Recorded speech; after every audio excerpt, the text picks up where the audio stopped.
Hi, so I'm looking at the Panasonic W580. So this camcorder is ideal for ghost hunting, paranormal investigation, or in this instance it's been modified specifically with this filter carrier, filter adapter on the end for sky watching and UFOlogy. So the camera is very capable. I'm saying it's excellent for sky watching.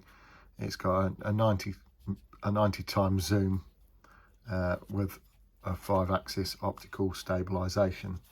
It's also got a dual camera mode, so we can flip this camera out so we can actually document yourself at the same time talking whilst filming in the sky, and that can be adjusted up and down to suit.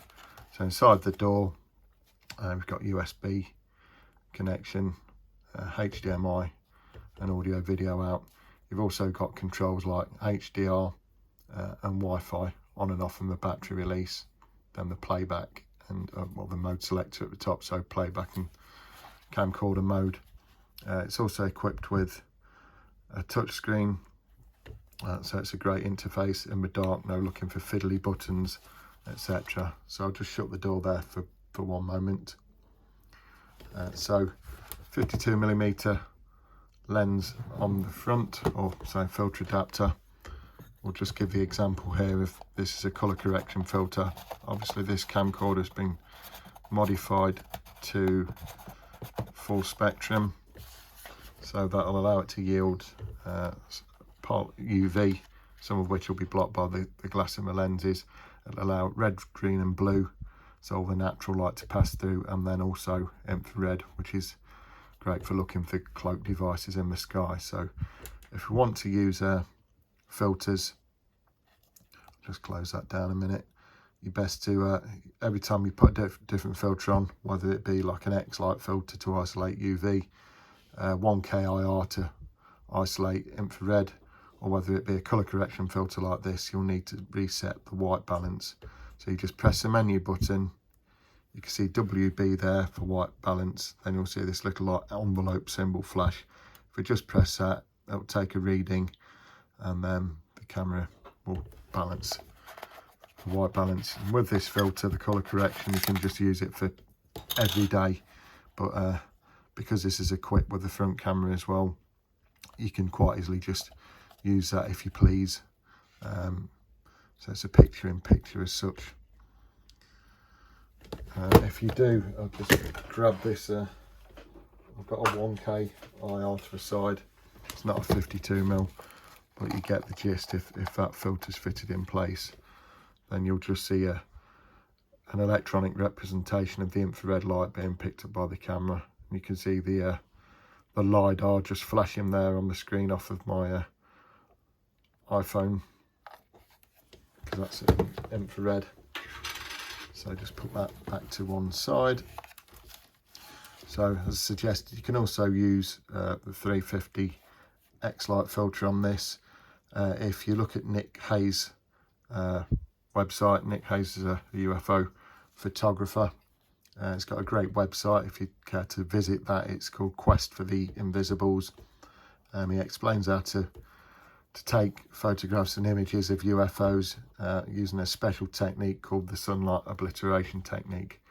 So it's a really good way of masking out the sun using specific filters and achieving some great effects. So back to the camcorder.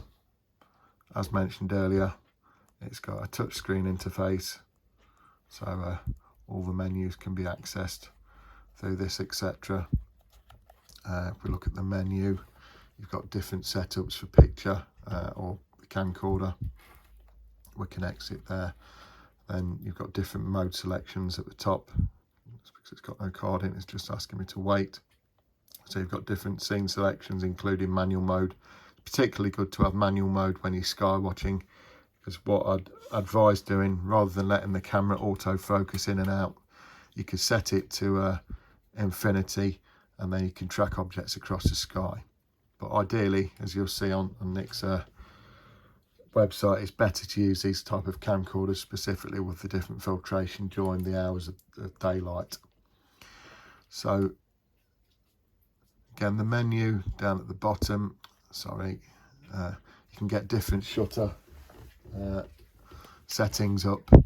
You can also get the iris control, so you can get full control over the shutter and like aperture of the camera. So you've got to scroll through those. So yeah, focus, white balance, shutter and iris. So the sensor on the camera is backlit. It's a 2.2 megapixel in 16:9 ratio, giving a total effective megapixels of 2.51. The sub camera is 2 megapixel, so that's still quite bright. It's f2.8 aperture. Moving back to the main camera, that's actually an f1.8 at its widest lens setting, and then it's 4.2 at telephoto. So the focal length is 2 to 103 millimeters. In terms of 35mm cameras, that's 28 to a whopping 1740 mil. So the camera, or the camcorder itself, records in AVCHD recording format with MPEG-4 compression. It's fully Wi-Fi compatible, so you can link this up to, I think it's up to 2 or 3 smartphones together, and you can stream their images onto the screen at the same time and record those simultaneously. Okay, thanks for looking. Appreciate you looking at the tutorial, and if this video is just something you're watching, then appreciate if you could like and subscribe and leave your comments below. Thanks.